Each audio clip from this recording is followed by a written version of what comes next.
आज बात हो रही है एग्जिट पोल की और एग्जिट पोल के मुताबिक राजस्थान में गहलोत सरकार रिपीट करते हुए दिखाई दे रही है। इस वक्त एग्जिट पोल के जो आंकड़े हैं वो आपके सामने हैं। 80 और 90 के बीच में भारतीय जनता पार्टी सिमटती हुई नजर आ रही है, यानी कि राजस्थान में रिवाज बदल रहा है, ऐसा एग्जिट पोल कह रहा है। हमारे साथ बीजेपी सांसद किरोड़ी लाल मीणा जुड़ चुके हैं। किरोड़ी लाल मीणा जी एक अच्छा खासा लंबा अनुभव रखते हैं राजनीति का, और गांव देहात की राजनीति से लेकर शहर की राजनीति और दिल्ली तक से बड़े भली भांति वाकिफ है। ऐसा क्यों हो रहा है, हम उन्हीं से समझते हैं। बहुत स्वागत है सर आपका इंडिया टीवी पर। आप एग्जिट पोल के नतीजे जो इंडिया टीवी पर दिखा रहे हैं हम, वो आपने भी देखे होंगे। राजस्थान में रिवाज बदलता हुआ नजर आ रहा है सर। ऐसा लग रहा है कि कांग्रेस की सरकार बन सकती है। ना ना ना ना बदलेगा, नहीं बदलेगा। मैं आपको ये बताता हूँ, जयपुर की घाट की गुणी से लेकर भरतपुर, धौलपुर और जो 7-8 जिले हैं, वहां गत 2018 विधानसभा चुनाव में भारतीय जनता पार्टी को 1 सीट मिली थी मात्र धौलपुर से, और ये 28 सीट पड़ती है। इन 28 सीटों में मैंने प्रचार किया है। इस इलाके से मैं भी चुनाव लड़ रहा हूं और 22 सीटों पर मैंने प्रचार किया। मैं आपको बड़े विश्वास के साथ कहता हूं, इन 28 सीटों में से भारतीय जनता पार्टी को जहां गत 2018 में 1 सीट मिली थी, 20-22 सीट मिल रही हैं। तो किसी तरह से समीकरण जो आपके एग्जिट पोल बता रहे हैं, मैं उनको नकारता हूं। और बीजेपी राजस्थान में 130 प्लस पे जाएगी, एकदम बीजेपी की सत्ता आएगी। मैं आपको बड़े विश्वास के साथ कह रहा हूं। हमारा टफेस्ट एरिया है समीकरण की दृष्टि से, बीजेपी के लिए उपयुक्त नहीं है। जहां एसटी, एससी, माइनॉरिटी और गहलोत साहब और पायलट साहब के प्रभाव के वोट हैं, उनके प्रभाव के क्षेत्र में जो हम बीजेपी टफेस्ट मानती है, वहां 20-22 सीट आने का मतलब राजस्थान में 130 प्लस पर भारतीय जनता पार्टी पहुंचेगी। देखिए, ये आपका आकलन है सर, और आप तो खुद कह रहे हैं कि उन इलाकों में आपने प्रचार किया है, तो आप अपना आकलन बता रहे हैं। हमारे जितने पोलस्टर्स वहां पर पहुंचे, उन्होंने जो लोगों से बात की, जो उन्होंने सर्वे किया है, वो एग्जिट पोल बता रहा है।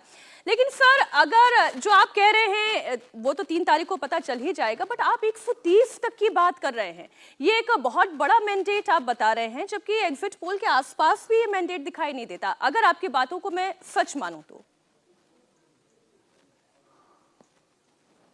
आपने 2013 में मैंने देखा था, आपने कांग्रेस को एग्जिट पोल ने 39 सीट बताई थी जो 21 पर पहुंच गई, और भारतीय जनता पार्टी की सीट 120 बताई थी जो 163 पर पहुंच गई।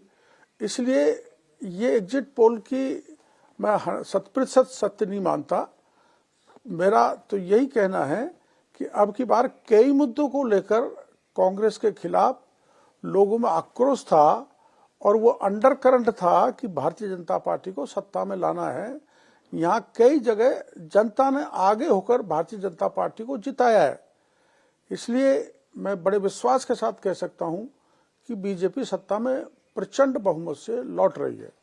लेकिन इसके ठीक उलट मुख्यमंत्री अशोक गहलोत से जितनी दफा भी हमारे संवाददाताओं ने बात की, वो यही कहते रहे कि अंडर करंट तो कांग्रेस पार्टी के लिए दिखाई दे रहा है, और इसी अंडर करंट के ही मुताबिक वो ये कह रहे थे कि हम सरकार में दोबारा लौट रहे हैं।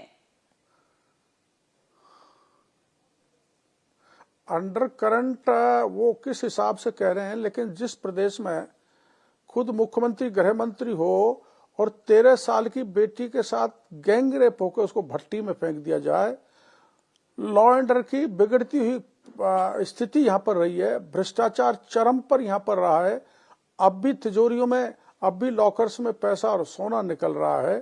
1 करोड़ 12 लाख जवानों का जो परीक्षा आयोजित की गई थी, सारे के सारे पेपर लीक हुए, और तुष्टीकरण की पराकाष्ठा यहाँ पर रही, और किसानों के साथ और जवानों के साथ यहाँ धोखा किया गया। तो ये अंडरकरेंट जरूर है कि इस सरकार को कैसे न कैसे हटाना, इससे पीछा छुड़वाना, ये मेरे को मिला है। मैं राजस्थान के कम से कम 13 जिलों में सतत 5 साल तक घुमा हूँ, छोटा सा बड़ा आंदोलन किया है, तो जनता का बड़ा रेस्पॉन्स मिला है, और वो आक्रोश अंडरकरंट के रूप में भारतीय जनता पार्टी के पक्ष में है। देखिए सर, इसमें तो कोई शक नहीं है कि आप इतने सीनियर लीडर हैं, आपकी सीनियरिटी को और आपके अनुभव को तो मैं कतई चैलेंज कर नहीं सकती। लेकिन हाँ, ये ज़रूर है कि एग्जिट पोल जो मुझे दिखा रहा है वो ज़रूर मैं आपके सामने रख सकती हूँ। और इस एग्जिट पोल के मुताबिक ना लॉ एंड ऑर्डर का इशू काम करता नजर आ रहा है, ना वो लाल डायरी काम कर रही है जो आप लेकर सामने आए, जिसके आधार पर आपने आरोप लगाए सरकार पर कि गजब का भ्रष्टाचार हुआ। नहीं, आप ये बताओ ऐसा कौन सा काम कर दिखाया गहलोत साहब ने जिसके कारण अंडर करंट उनके पक्ष में जो घोषणाएं जितनी रेवड़ियां बांटी हैं वो केवल कागजों पे है, जमीनी हकीकत अलग है। जमीन पर जनता को कुछ नहीं मिला सिवाय धोखा के। अब इन्होंने जिले बना दिए, ऊट पटांग योजनाएं दे डाली, वो योजनाएं जनता तक नहीं पहुंची। और आप देखोगी मोबाइल भी बांटे तो जिस महिला को मोबाइल दिया ये कह के गहलोत ने दिया है, वो महिला ये कहती है आपका मोबाइल वापस ले जाओ, मैं तो वोट मोदी को दूंगी। यहाँ तक की स्थिति है। जिसको आपने कुछ थोड़ी बहुत रेवड़ियां दी हैं वो भी सरकार के पक्ष में नहीं है, गहलोत के पक्ष में अंडर करंट होने वाला। आप पूछे गहलोत साहब से ऐसा कौन सा कदम है जिसके कारण उनके पक्ष में अंडर करंट आया है। नहीं, ये तो बात सर मैंने खुद ही उनसे पूछी थी। जब मैंने इनसे इंटरव्यू लिया था तो यही मैंने पूछा था कि आपके फेवर में क्या चीजें काम कर सकती है, तो उन्होंने कहा था कि जो हमने 7 गारंटी दी है ये डायरेक्टली लोगों से कनेक्ट हो रही हैं। फिर चाहे वो सिलेंडर की बात हो गई हो, चाहे बिजली की बात हो गई हो, या गृह लक्ष्मी गारंटी की बात हो गई हो, तो सारी गारंटीज गिनवा रहे थे और कहते इसी के दम पर हम सरकार बनाएंगे, आप देखिएगा। ये उनका दावा था। गारंटी तो 2018 में गारंटी दी थी गहलोत साहब ने। यहाँ तक राहुल गांधी जी ने 10 दिन गिना के 10 बोले थे कि हम किसान का संपूर्ण कर्जा माफ कर देंगे, भरपूर नौकरी देंगे, जब तक नौकरी नहीं मिलेगी तब तक जवानों को 3,500 करोड़ रुपए भत्ता देंगे मासिक और पूरी सुरक्षा देंगे। तीनों चीज जो मैं बता रहा हूँ, किसानों ने यहाँ पर आत्महत्याएं की हैं और 19,000 किसान परिवार ऐसे हैं जिनकी चल अचल संपत्ति को नीलामी का नोटिस दिया है। उसके कारण कई किसान आत्महत्या कर बैठे। और जवानों के साथ तो जो हुआ है, पेपर लीक सहित किसी प्रकार की छात्रवृत्ति नहीं दी गई और किसानों की जमीन कुर्क की गई।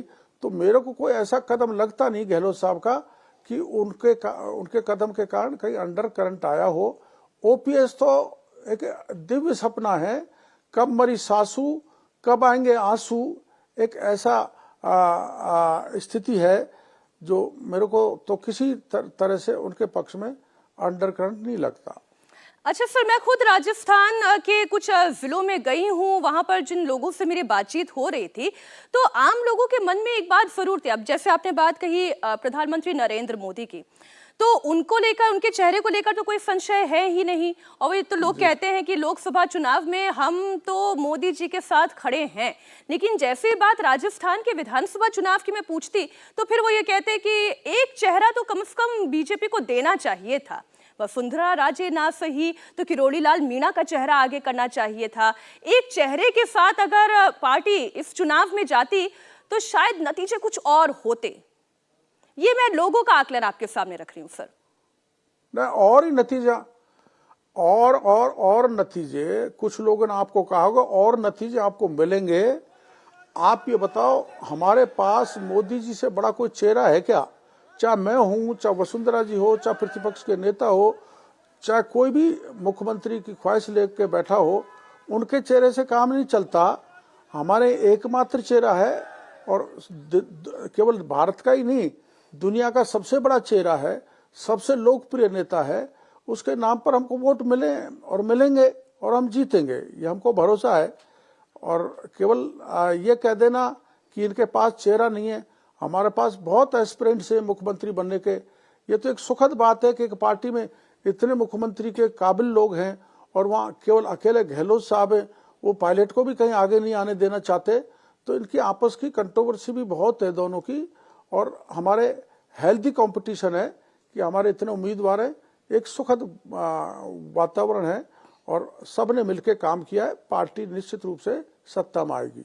मैं तो सर कुछ अलग अलग अखबार और कुछ जो और सोर्सेस से हमें जानकारी मिल रही है उसके आधार पर भी ये कह रही हूँ कि कांग्रेस पार्टी तो इतनी उत्सुक है सरकार बनाने को लेकर कि अगर कुछ कमी बेसी रह जाती है तो अदर्स से, मतलब जो निर्दलीय हैं उनसे भी बातचीत होनी शुरू हो गई है। जानकारी ये भी मिल रही है कि कुछ होटल्स की बुकिंग भी होनी शुरू हो चुकी है। हमने भी सुना कि बेंगलुरु में कोई 2 रिसोर्ट गहलोत साहब ने बुक कर लिए और वो हॉर्स ट्रेडिंग करेंगे, लेकिन वो हॉर्स ट्रेडिंग उनकी बेकार जाएगी। भारतीय जनता पार्टी स्पष्ट बहुमत से राजस्थान में आएगी। ये मैं आपके चैनल में, क्योंकि मैं भी जमीन से जुड़ा हुआ व्यक्ति हूँ, रात दिन जनता के बीच में रहता हूँ। हमारे पक्ष में सारे समीकरण हैं।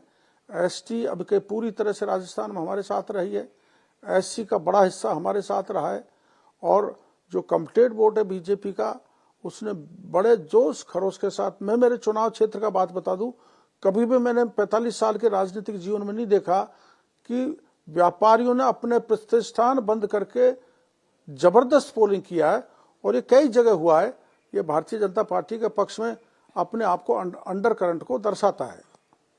मतलब आप ये कह रहे हैं कि ये जो भेदभाव है वो राजस्थान की जनता ने अनुभव किया है और फिर उसे वोट में बदला है।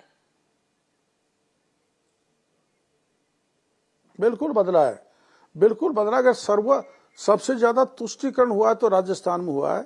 कन्हैयालाल की घटना सर तन से जुदा का नारा लगाए तो राजस्थान से लगा है, और दशहरा पावन जो हिंदू परिवार है उन पर जुलूस निकालने नहीं दिया गया, उन पर पाबंदी लगाई, और पीएफआई जैसे संगठन को कोटा में जुलूस करने दिया गया। ये राजस्थान की जनता समझ रही है कि ये सरकार तुष्टीकरण करती है। तो ठीक है सर, एकदम बहुत संक्षेप में एक सवाल, आखिरी सवाल सर आपसे, अगर मैं आप ही के आंकड़े को सही मानूं तो क्या मैं ये पूछ सकती हूं कि राजस्थान का मुख्यमंत्री कौन होगा? राजस्थान का मुख्यमंत्री वही होगा जो हमारी सेंट्रल लीडरशिप तय करेगी, यानी प्रधानमंत्री जी तय करेंगे। कोई हो वही राजस्थान का चेहरा होगा और प्रभावी होगा और राजस्थान में सुशासन देगा, क्योंकि राजस्थान को अब की बार लूट लिया गया। हर एमएलए उस विधानसभा क्षेत्र का मुख्यमंत्री है और उन्होंने बुरी तरह से राजस्थान को लूटा है। गहलोत साहब के इन मुख्यमंत्रियों ने के प्रति राजस्थान की जनता में गुस्सा था। मैं आपको कह रहा हूं 99% इनके मंत्री हारेंगे। ये आप देख लेना 3 तारीख को सारे मंत्री हारेंगे। आप 3 तारीख के लिए अभी से हमें टाइम जो है हमारे लिए रिजर्व रख लीजिए सर, फिर देखा जाएगा 3 तारीख को आपका दावा कितना सत्य साबित होता है या फिर ये एग्जिट पोल सही साबित होता है। बहुत बहुत धन्यवाद किरोड़ी लाल मीणा जी हमें समय देने के लिए। बिल्कुल मैं तैयार मिलूंगा। धन्यवाद।